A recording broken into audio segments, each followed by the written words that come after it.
Good morning po sa bawat isa. Sige po. Ayan, ngitian nyo po ang inyo pong mga katabi.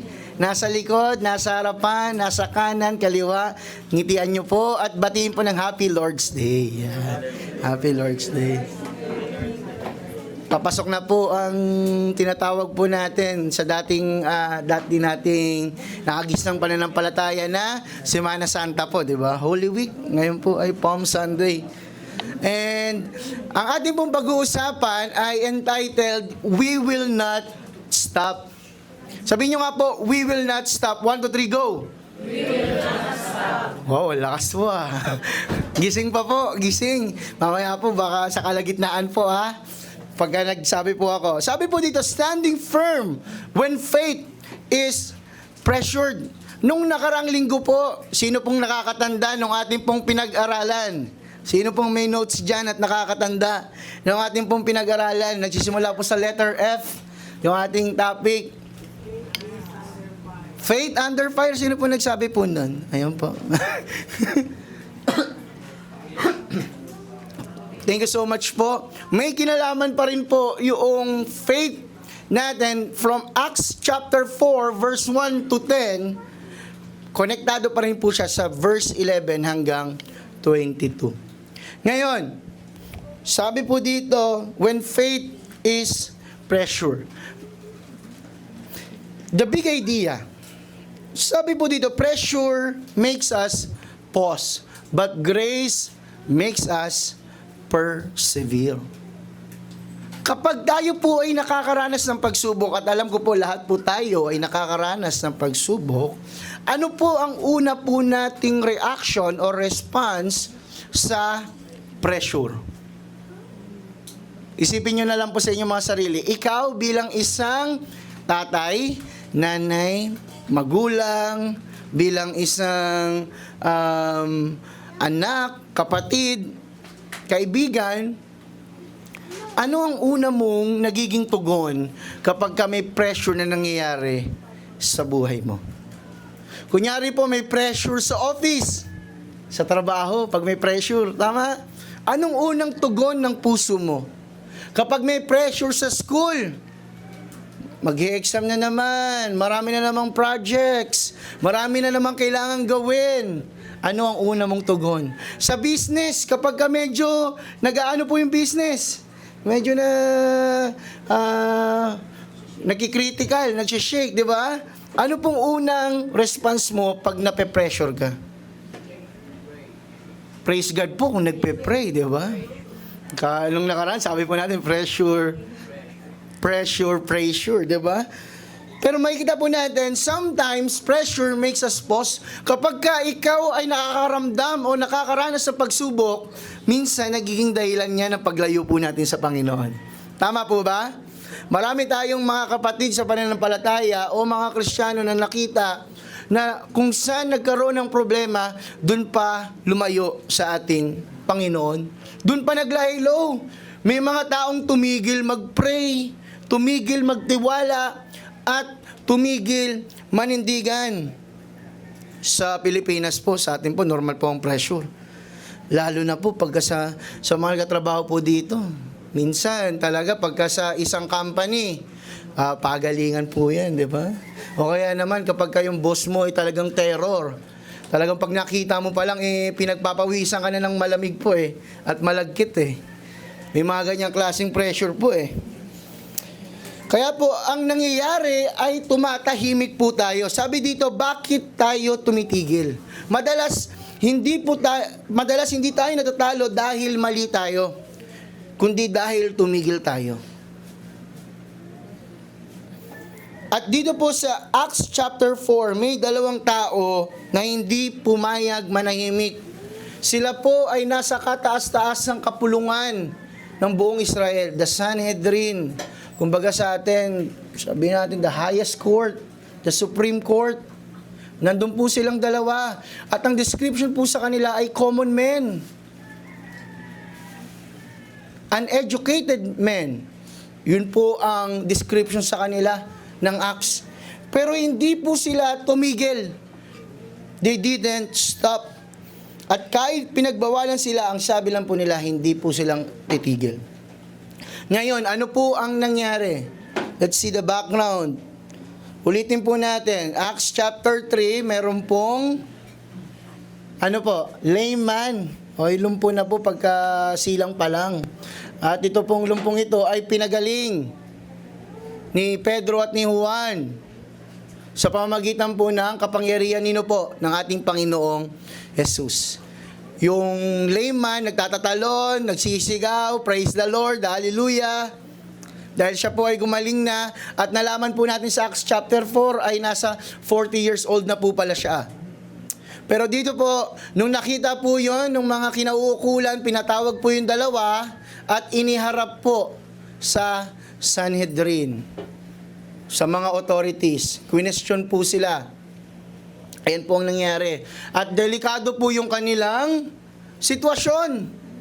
Sino po dito yung maglalakas ng loob na magsasabi sa akin, nangyari po sasamahan niya po ako, pupunta po kami pag pinatawag po kami ng sabihin natin, kahit yung RTC na lang.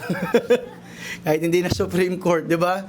Patawag po tayo sa anumang dahilan, kahit alam po natin yung dahilan, nakakaba po di ba? Patawag pa lang nga po tayo sa barangay, baka. Mabuti po kung ayuda po yun, di ba? Pero pag pinatawag sa barangay, ang unang lalabas anong kasalanan ko? Bakit may nagreklamo sa akin? Okay, magtatago. Baka meron po dito mahilig manood po ng Rapid Tulfo in action Lagi pong may ganyan dun Delikado po yung sitwasyon, tama po? Nakakaba po yan kung tayo po yung nandyan. Hindi lang po yan parang simpleng debate. Pwede pong ikamatay ni Pedro at ni Juan yung pagharap nila sa Sanhedrin. Isang maling sagot lang po nila. Kung medyo hindi nakapag-almusal po yung isa doon. Di ba po? Kung medyo masama yung gising ng isa, wala sa mood, pwede po silang mamatay or pwede po silang makulong. Tama po? So, delikado po yung situation. Pinapakita ko lang po yung degree ng difficulty and situation that they were in. Kaya naman po mga kapatid, gusto ko pong sabihin sa inyo kung paano po nanindigan si Pedro at si Juan sa kanilang sinasampalatayanan. Nauna na po yung aking slide. Yan. Number 1 po, si Jesus ang daan. Tignan po natin ulit yung Acts chapter 4. Buksan niyo po ang inyong mga Biblia sa chapter 4 verse 11 to 12. Tignan po natin maigi.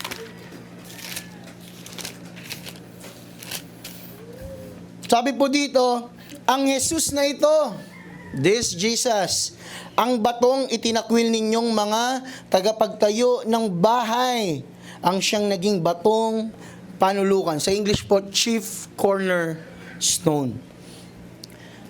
The stone, previous slide po. Yan. The stone you builders rejected has become the cornerstone. Sa iba po, chief cornerstone.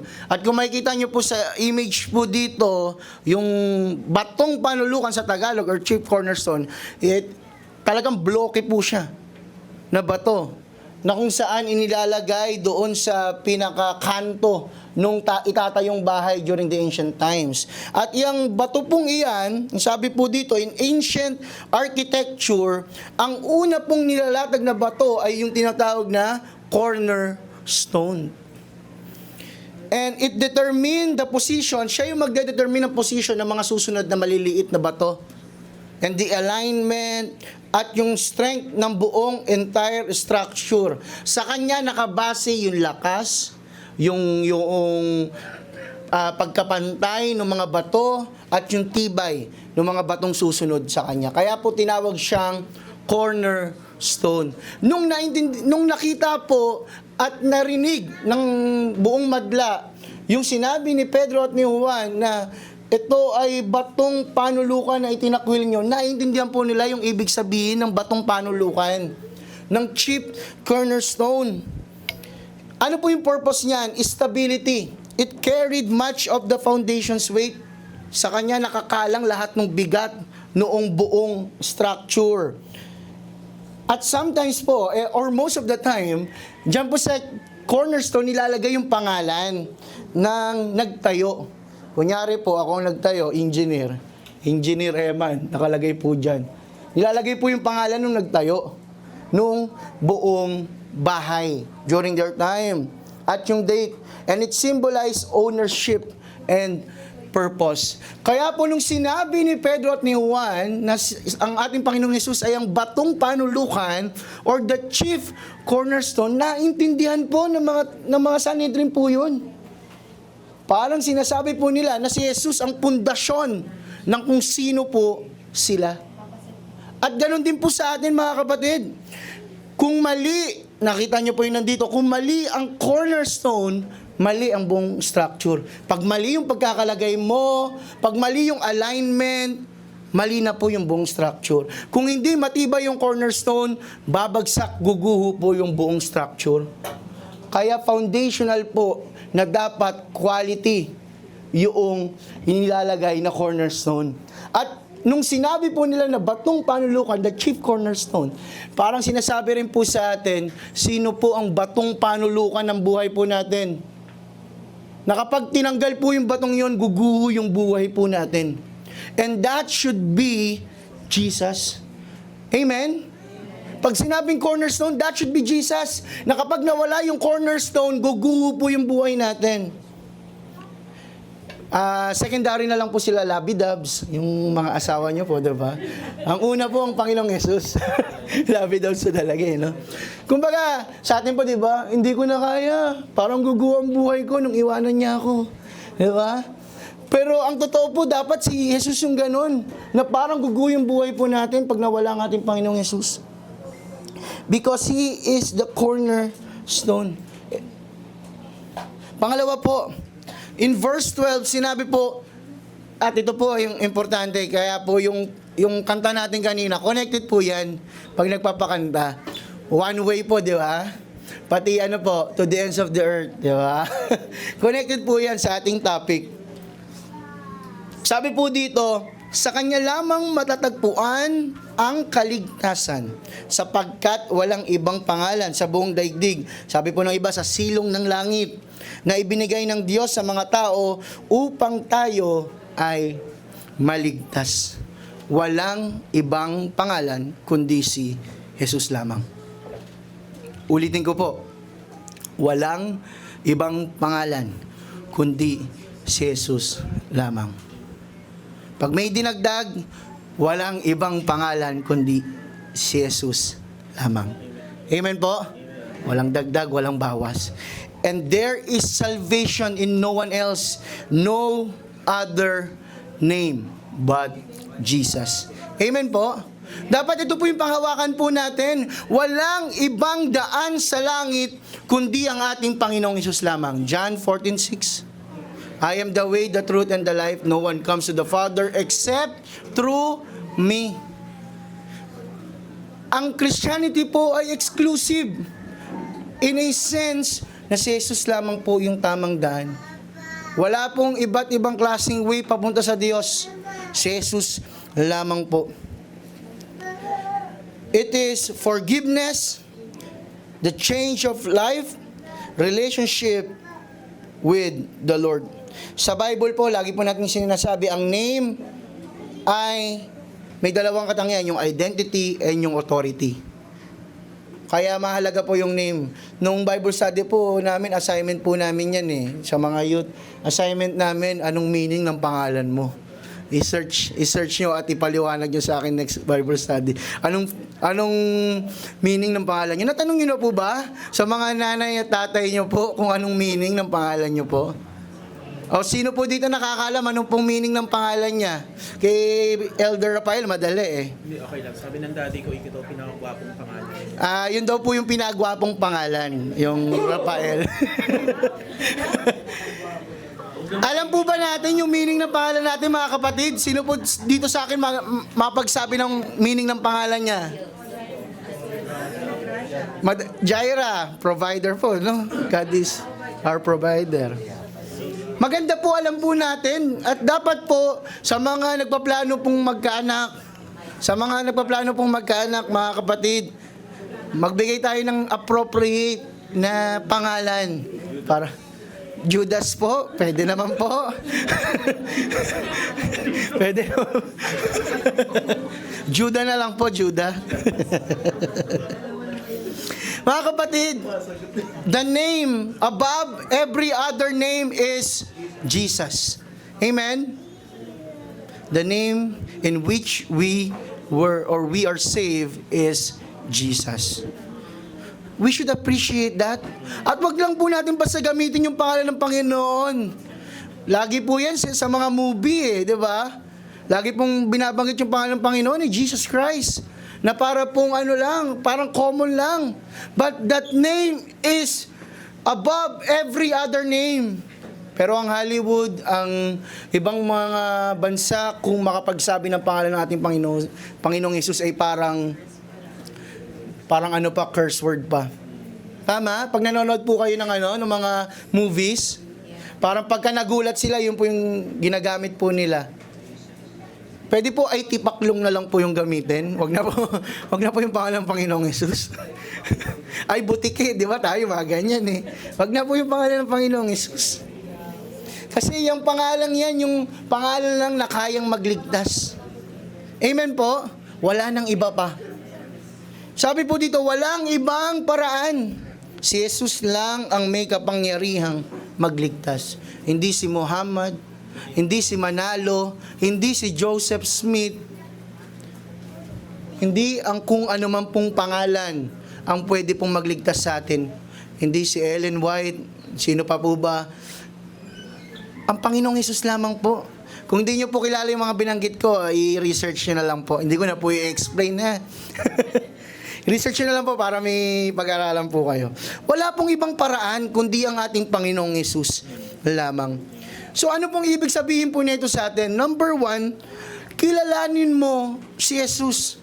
Kung tayo po ay hindi pa po tumatanggap sa ating Panginoong Hesus, this is the right time to really accept Jesus Christ as our Lord and Savior. And if kilala mo na at tinanggap mo na ang ating Panginoong Hesus, do you really live for His name?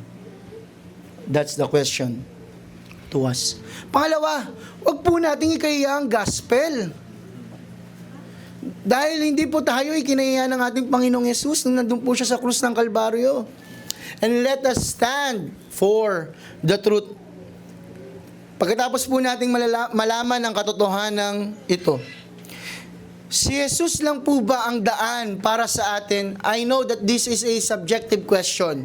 Habang ginagawa ko po siya, medyo subjective to Hindi mo naman na kailangan tanungin to kasi magiging subjective yung sagot ng tao. Pero nilagay ko pa rin why? Kasi kapag meron tayong tamang pagkakilala sa ating Panginoong Hesus, masasabi natin really that Jesus is the only way. Amen? At kung hindi ka pa sigurado sa sarili mo na si Jesus ang tamang daan o ang tunay na daan at gumagawa ka pa rin ng kung ano-ano mga bagay, baka kulang pa yung ginawa ng Panginoong Hesus. Kailangan ko pang gawin yung mga bagay na ito. Mali pa rin po yung ating pagkakaunawa sa kaligtasang pinagkaloob ng ating Panginoon. Wala po tayong doon, ni singkong duleng na inambag sa kaligtasang meron po tayo. Wala po. Ni isang singkong duleng, mga kapatid. Let us stand for the truth at manindigan na siya lamang ang tanging daan. Baka naman po pag may nakausap po tayo at sabi, hindi, may maraming daan, maraming way para makapunta sa langit. Sabihin natin, oo nga marami nga talaga eh. Ikaw pa yung nakumbinsi. Tandaan po natin, Jesus is the only way. Pangalawa, ang tapang galing kay Kristo. Tignan po natin yung Acts 4:13-17. Buklatin po natin ang ating mga Biblia.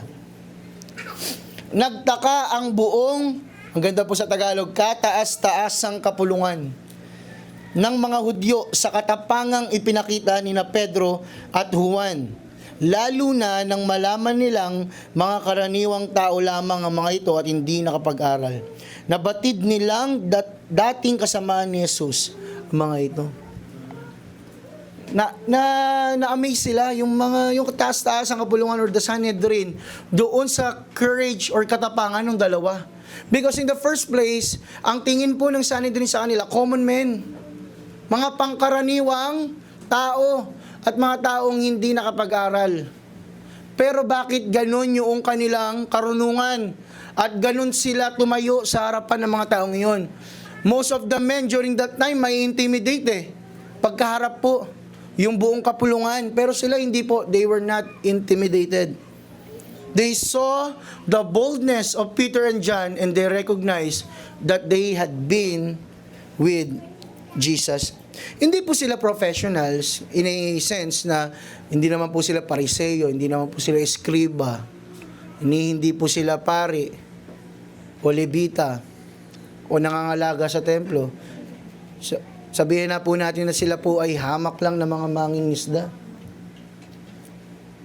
Though sa mga mangingisda, medyo mataas pa rin naman po yung kanilang estado. Pero sa paningin ng mga ng Sanhedrin, hamak lang po sila ng mangingisda. Pero bakit kaya nilang makipagtalas-tasan at sumagot ng maayos po doon sa buong kapulungan? Because they have Jesus. At si Jesus po, ang banal na Espiritu, He amplifies yung nasa sa atin po. Yung maliit na nasa sa atin, He amplifies. Kahapon po sa morning prayer meeting namin and sa devotion ng worship team, ang topic po namin yung sa 2 Kings 4:1-7, yung isang babaeng biyuda, namatayan po siya ng asawa, and meron po siyang 2 anak. Di ko po alam kung alam niyo po yung story. Meron po siyang 2 anak. At yung iniwanan po sa kanya ng kanyang asawa ay puro utang. So, nung nakita niya si Prophet Elisha, si Eliseo, si Propeta Eliseo, si Elisha po ay successor ni Elijah, by the way. So, nakita niya po, humingi po siya ng tulong kasi kukuhain na po yung kanyang 2 anak bilang alipin. Ang tanong po ni Elisha sa kanya, anong meron sa bahay mo? Una niya pong sagot, wala po. Ay, meron po akong isang maliit na bote ng langis. Kaya niya po inuna yung salitang wala po. Kasi para sa kanya, yung bote ng langis po na yun, wala nang halaga yun. Useless na po sa kanya yun.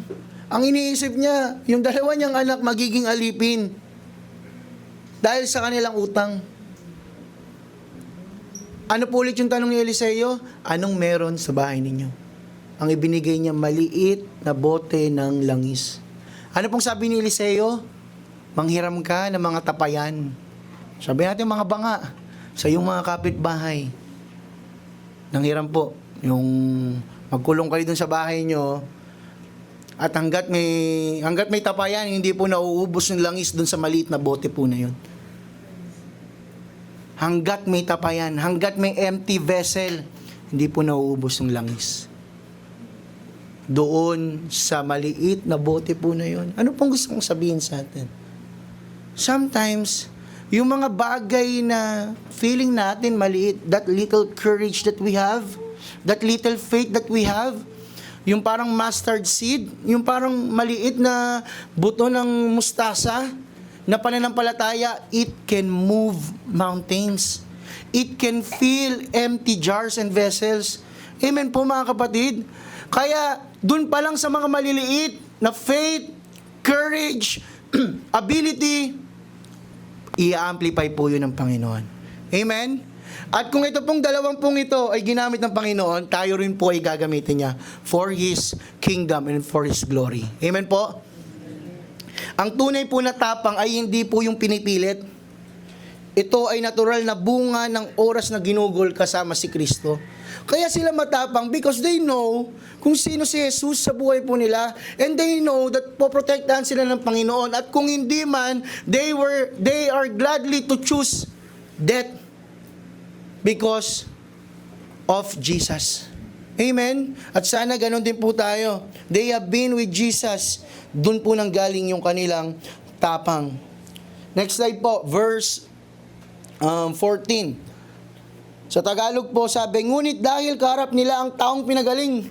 Habang nandun po sila, nandun yung pinagaling. So, kung 40 years old, yung taong yon from birth to 40 years old, o kaya sabihin natin, baka 10 years old, nandun na siya. Sabihin na lang po natin 30 years old, for the sake of discussion, 30 years na siyang nandun sa gate po na yon. So kilala na po ng mga dumadaan. Lalo na ng mga mataas na kapulungan, lagi po nila nakikita eh.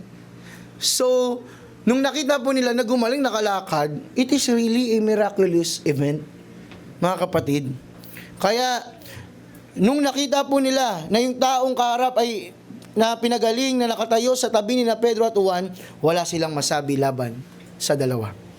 But seeing the man who was healed standing beside them, they had nothing to say in opposition. When you know that you are in the truth, when you know that you are beside or you are with Jesus, wala pong masasabi ang opposition po sa atin. They can say anything that they can say, but at the end of the day, we have the truth. When God moves, even opposition struggles to silence it. Hindi po mapipigilan ng kaaway kung ano man po yung galaw ng ating Panginoon. And also, sa ating pong church, hindi po mapipigilan ng kaaway yung pag-advance po ng kingdom ng ating Panginoon. Amen? Amen. Dapat naniniwala po tayo doon. Kapag ikaw nag-i-start pa lang ngayon sa ministry, wag mong hayaang pigilan ng kaaway yung pinapagawa sa'yo ng Panginoon. Because our team for this year, advancing. And I pray na wala pong maiwan sa atin. Tama? Sa pag-advance. Lahat po tayo mag-a-advance. Kung dati ikaw ay nakikinig lang kay pastor, umuupo lang sa upuan, ngayon, magta-try ka na mag-ministry. Amen? Parang hina po ah. Kung dati wala kang Bible study, hindi ka nagiging leader ng isang Bible study, hindi ka nagtuturo, ngayon, dahil mag-a-advance, attend na ako ng Bible study. Amen? Hindi, pagka ikaw yung leader o ikaw yung teacher, hindi ko na po ika-cancel, Lord. O kaya pag ikaw yung member, hindi na po ako magdadahilan, mag-excuse para hindi maka-attend. Because we are advancing. Mga kapatid, when God moves, ang ebidensya ng pagbabago ay hindi matatanggi. Harap-harapan po sa kanila yung himala, nakatayo po mismo yung taong gumaling. At alam niyo po ba, ang concern ng religious leaders, hindi naman yung truth eh. Hindi naman para malaman nila yung truth. Ano pong concern nila? Yung control. Yung authority, yung power.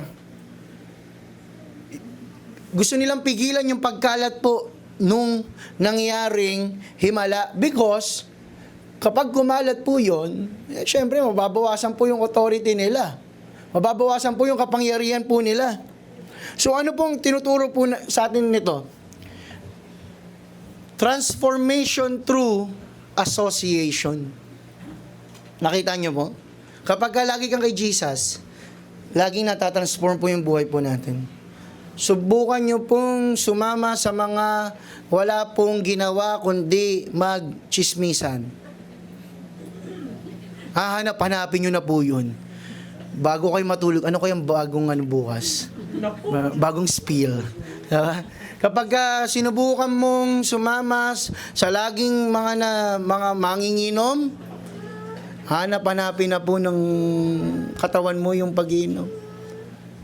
Kaya nga you are being defined kung sino yung associates mo kung sino yung kasama mo Pero pagka laging kasama mo ang ating Panginoong Hesus, always with Jesus equals transformation. And time with Jesus equals holy boldness. Exposure to Christ builds confidence. Alam niyo po, kahit ako po, nung una po akong tumayo sa harapan, hindi naman po ako talagang nanginginig po yung buong katawan ko. Siguro po naranasan din po nung ibang tumatayo dito sa harapan. Lalo na, malakas po yung pagkakayos Yung wala ka, sa sarili mo, alam mong wala ka namang talento na magsalita sa harapan. Pero nung sinabi ni Lord na tumayo ka sa harapan, nagkaroon ka ng strength. Di ba po? Hindi yun sa sarili mong ability Sa ability ng Holy Spirit Kaya kapag alam mong may panawagan ka, tindigan mo, tayuan mo. Kapag nangusap ang Diyos sa mga pastor at sinabi na parang ikaw yung nakikita ko na magiging head ng ministry na ito, at may affirmation ng ibang mga leaders, ibig sabihin tinatawag ka ng Panginoon sa ministeryong yon. Kaya tindigan po natin, tayuan po natin. Exposure to Christ builds confidence, and our identity in Christ fuels through courage. Kapag alam mo kung kanino ka, kung sino yung sinasampalatayanan mo, mas madaling maging matapang. Hindi dahil sa sarili mong galing o kakayahan, kundi dahil kasama natin ang Panginoon. So ano pong gagawin natin para mas lalo po tayong tumapang? Maglaan po tayo ng oras, araw-araw. Kanino po? Sa Panginoon. Kahit gaano po ka-busy yung schedule po natin. Mas lalo pa nga po na doon po tayo maging masigasig sa Panginoon in the busyness of life.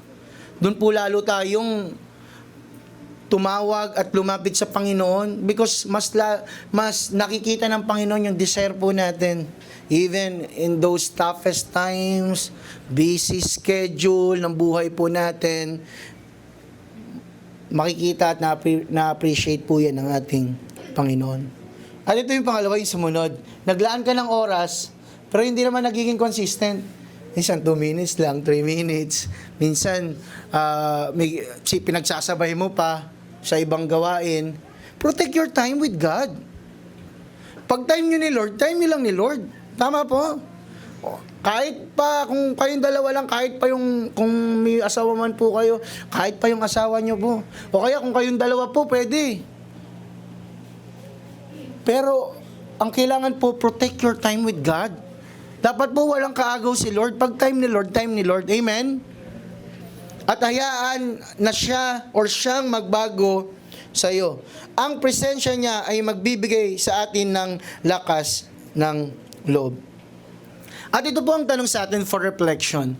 Nakikita ba ng tao na ikaw ay galing kay Jesus?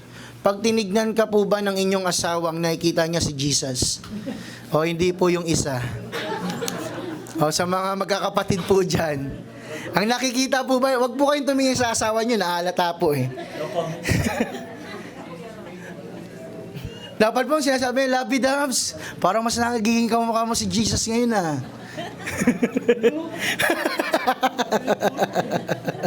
Ibang Jesus daw. Kasi yung Sanhedrin, panigurado po ako, iba ang nakita nila kay Peter at kay John. I am sure that they see the Spirit of God doon sa dalawang apostol po na yon. Hindi po biro yung ginawa po nila. At yun po ang challenge po sa atin, wherever we go, mga kapatid, si Jesus po ba ang nakikita sa atin? And number 3, last point, hindi kami titigil. Ayan po yung bold declaration po nila, we will not stop. Hindi kami titigil. Sinabi po nila yun sa pinakakataas-taas ng kapulungan na pwede pong right there and there ay arestuhin po sila.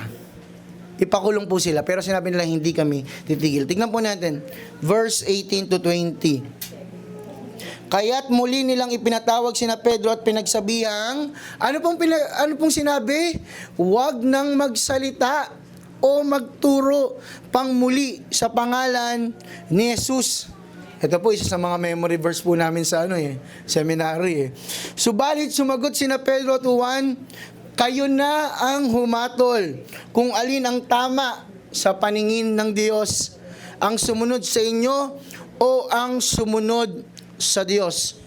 Hindi maaring di namin ipahayag ang aming nakita at narinig. They stand. Even though ang sabi ng buong kapulungan, ano na kayo, stop na. Warning na to sa inyo, warning na. Pero po sabi nila, hindi kami titigil. We will not stop. They commanded them not to speak. Pero ano pong sabi nila, we cannot but speak. Ang pananahimik po sa harap ng pressure ay compromise. Pag may nakita kang mali na hindi tinama, compromise po ang tawag dun, mga kapatid. Kahit nasan ka pang lugar, sa trabaho, ulitin ko po, kapag alam mong mali, Yung isang bagay, hindi lamang po integrity natin. We are ambassadors of Christ, Colossians 3. Mga kapatid, hindi po yung sarili po lang natin yung sinisira natin, but the identity of Jesus towards those people. We are professing Christians sa mga trabaho po natin, sa school, sa ating pamilya, sa kung saan man po tayo nagpupunta. You are professing that you are Christian, pero you are compromising the truth. Mali naman po talaga yun, mga kapatid. Do not compromise the truth, mga kapatid. Lalo na kapag kami, siguro po, mas nararamdaman po yan sa mga may trabaho po talaga ngayon. Na kapag kami pinapagawa yung boss o yung mas mataas sa'yo na, medyo baguhin mo lang ng konti yung audit natin ngayon, ha? Kunyari yung mga ganun po. O kaya medyo may gawin ka lang na konting, o kahit sa school po siguro, na hindi nakakalugod, tama po, hindi nakakalugod sa Panginoon, we should stand in the truth. Wag po nating hayaan ma-compromise po tayo. Choosing God means speaking the truth boldly. Mahalaga po yung integrity, mga kapatid. At yan, lalo na po sa ministry. It is really important, the integrity. Hindi naman, we cannot but speak. Hindi namin kayang tumahimik. Why? Dahil hindi nila kayang itago ang mga kamanghamangang bagay na kanilang nakita at narinig tungkol kay Jesus. Kung ikaw, yung lumpong pinagaling ni Pedro at ni Juan, anong magiging reaction mo? Anong naging reaction nung lumpong na nakalakad? Tuwan-tuwa po, di ba? Tinesting niya po kagad. Tumalon po siya. Tinesting niya kung totoo Tumalon po siya, nagsisisigaw sa galak. Talagang inaano niya po, sinasabi niya po sa iba, and we have received a greatest miracle, or greater miracle kaysa po doon. And that is the miracle of salvation. That's the greater miracle kaysa po doon sa nangyari po sa lumpo. And we should also spread the good news. Next slide po. And when they had further threatened them, they let them go. So binalaan po muna ulit, verse 21, wala na silang makitang paraan upang parusahan ng dalawa, sapagkat ang mga tao ay nagpupuri sa Diyos dahil sa nangyari. Kaya't binalaan nila ang dalawa ng lalong mahigpit at saka pinalaya. Tinanin natin pa po ulit. Pero hindi naman po nagpatinag yung dalawa. When they had further threatened them, they let them go, finding no way to punish them because of the people. Ibig sabihin, marami pong may crowd po doon sa gathering po na yun. Kahit tila nasa kamay na makapangyarihan ang sitwasyon, God is still in control, even in pressure. If we are really following God, serving God, and spreading the good news, the gospel, sa mga tao sa paligid po natin, even in times of pressure, times of persecution, times of challenges, God is still in control. Amen? Amen. Ulitin ko po, God is still in control. Amen? Amen. Pressure, challenges, persecution, especially because of your faith, God is still in control. And I hope marinig niyo po kasi nag-compose po ako ng kanta regarding dyan sa God is still in control. Isa sa mga line po doon na even during the storm, Lord, you're still in control. And I pray na ganun po tayo, even during our storms, God is still in control. Next slide po, choosing God. Piliin po natin ng tama sa harap ng Diyos kaysa sa pansariling kaligtasan at comfort sa harap ng tao. At ako po ang magsasabi po sa inyo na kapag pinili po natin ng Diyos, He will surely protect us. Sa trabaho po natin, sa mga ginagawa po natin, sa career po natin, pag inuna at pinili natin ng Diyos, at alam natin na siya ang may control ng lahat, He will surely bless and protect us. Cannot be silenced. Hindi kayang manahimik kapag ikaw mismo ang nakita at nakarinig ng katotohanan ni Jesus, katulad nung pinagaling. And obedience is costly. Kapag tayo po'y sumunod sa Panginoon, medyo masakit po yan. Amen? May mga iiwanan ka. May mga tatanggalin ka. May mga ile-let go ka kapag sumunod ka sa Panginoon. Minsan, masasampal ka ng katotohanan. Pagka sumunod ka sa Panginoon. Ang pagsunod sa Diyos ay may kapalit. Pero God is still in control kahit nasa gitna ng pressure. So, lagi po nating tatandaan, we should always speak the truth with love. Amen? Hindi naman porket alam mo yung katotohanan, license na yon para duru-duruin o kumbaga alipustahin yung tao. Ako tama, ikaw mali. Parang Chinese, ako punta langit, ka impyerno. Di ba? Hindi po gano'n. We should always speak the truth with love. Kapag ka magkahiwalay po yun, hindi po maaari. Ibahagi po natin ang katotohanan ng Ebanghelyo na meron pong pagmamahal, kabaitan at pag-unawa sa ating kapwa. Huwag naman porket sinabi niya lang na, alam ko na yan, si Jesus. Langit-langit, praise the Lord. Na-offend ka na kagad. Ugali mo, mapupunta ka talaga sa impyerno. Hindi po nakita yung Christ-likeness po sa atin, di ba? Stand for what is right. Tumayo po tayo at manindigan sa kung ano po yung tama. Piliin po natin gawin ang tama sa paningin ng Diyos. Maging matapang na manindigan kahit na mahirap ang sitwasyon. And lastly, trust God with the outcome. Sila po pwede silang makulong and worst case mamatay. But they trust God doon sa magiging outcome po ng buhay po nila. Later on, makikita po natin si Pedro at si Juan ay namatay din para sa ating Panginoon. Naging martyr po sila. Si John nga po binabad na sa kumukulong mantika, hindi pa rin po namatay Siguro nagsawa na lang po yung mga tao pinatapon na lang sa isla ng Patmos di ba? Hindi mamatay. Alam niyo po ilang taon siya bago po kinuha ng Panginoon? 94. Fresh na fresh po sa akin, lesson po namin yan sa Bible study 94. I pray that we trust God with the outcome of every challenges that we face. Amen. Trust God. Ano po ang tinuturo sa iyo ng Panginoon ngayon? Ano po ang tinuturo niya sa atin? Ito po ang mga matibay na paninindigan. Si Jesus lamang ang daan. Ipahayag po natin siya. Ang tapang ay galing po kay Kristo, so lumapit po tayo sa Kanya araw-araw at sa panahon ng pressure, piliin po natin ang Diyos because He is in control. So our final challenge, dito po magtatapos ang ating mensahe sa umaga pong ito. Si Pedro at si Juan ay ordinaryong tao, lalo na sa mata ng mga matataas na kapulungan. Pero ang Diyos na kasama po nila, extraordinary po. Supernatural. Kung si Jesus ay tinanggihan at pinako sa krus, pero hindi tumigil sa pagliligtas sa iyo, pwede naman siguro, baka tayo po kung tayo po yung hampasin, na kahit yung butot paging lang po, ayoko na, stop na. Okay na, hindi na. Bago na yung isip ko, I change my mind. Pero si Lord, dire-diretso po, hindi po tumigil ang Panginoon sa pagliligtas po sa atin, amen? So, bakit tayo titigil para sa Kanya? Amen? We will not stop. Sabi po ng kanta, I will go to the ends of the earth. Connected po yan, mga kapatid. Kaya bakit tayo titigil para sa Kanya kung mismong Siya ay hindi tumigil para sa atin?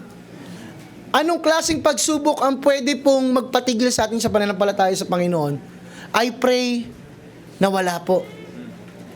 Because kahit yung sabi ng Romans 8, wala pong kahit ano ang pwede makapaghiwalay sa atin sa pag-ibig ng Diyos. We are more than conquerors. Katulad po ni Pedro at ni Juan. So let us trust God because God is in control.